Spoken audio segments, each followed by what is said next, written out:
Welcome to ചന്ദ്രികാച്ച. അപ്പോൾ കുറേ ദിവസത്തിന് ശേഷം ദേ വീണ്ടും നമ്മളൊരു പുതിയ മാലയായിട്ട് വന്നിട്ടുണ്ട്. പുതിയ മാലയാണെങ്കിലും അത് റീസ്റ്റോക്ക് ചെയ്തതാണ്. റീസ്റ്റോക്ക് ചെയ്തത് നിങ്ങളെല്ലാവരും കുറേ മെസ്സേജസ് വന്നിട്ടുണ്ടായിരുന്നു റീസ്റ്റോക്ക് ചെയ്യണമെന്ന് പറഞ്ഞിട്ട്. അത് ലാസ്റ്റ് ടൈം നമ്മൾ കൊണ്ടുവന്നപ്പോൾ എനിക്ക് തോന്നുന്നു ഒരുപാട് കളക്ഷൻസ് ഒക്കെ നമ്മൾ പോയി കഴിഞ്ഞ് സെല് ചെയ്തിട്ട് നമ്മൾ രണ്ടാമത് റീസ്റ്റോക്ക് ചെയ്തത്.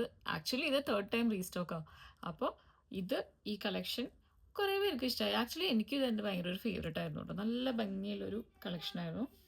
ഇതാണ് നമ്മുടെ രണ്ടാമത് റീസ്റ്റോക്ക് ചെയ്ത പ്രൊഡക്റ്റ്. നല്ല എലിഗൻ്റ് ആയിട്ടുള്ള പീസാണ്. നല്ല എത്ര പേര് ചോദിച്ചതാണെന്നറിയോ. ഞാനും ആക്ച്വലി പേഴ്സണലി പറഞ്ഞെടുത്തു. അതിൻ്റെ വരുന്ന ജുംക്ക കമ്മലും മാലയും കൂടിയിട്ടുള്ള സെറ്റ്. നമ്മുടെ കയ്യിലുള്ള എല്ലാ സെറ്റുകളും കമ്മലൊക്കെ വെച്ചിട്ടുള്ള സെറ്റുകളാണ്. അപ്പോൾ ഇത് വേണ്ടവർ വേഗം ഓർഡർ ചെയ്തോളൂ. ഇത് ഔട്ട് ഓഫ് സ്റ്റോക്ക് ആവണേറ്റ് മുന്നേ തന്നെ ഓർഡർ ചെയ്തോളൂ കേട്ടോ. ഇനിയും റീസ്റ്റോക്ക് ചെയ്യാം, പ്രശ്നമൊന്നുമില്ല. പക്ഷെ എന്നാലും ഇപ്പോഴത്തെ ഈ സ്റ്റോക്കിൽ പോണിറ്റ് മുന്നേ വേഗം ഓർഡർ ചെയ്തോളൂ. ബൈ.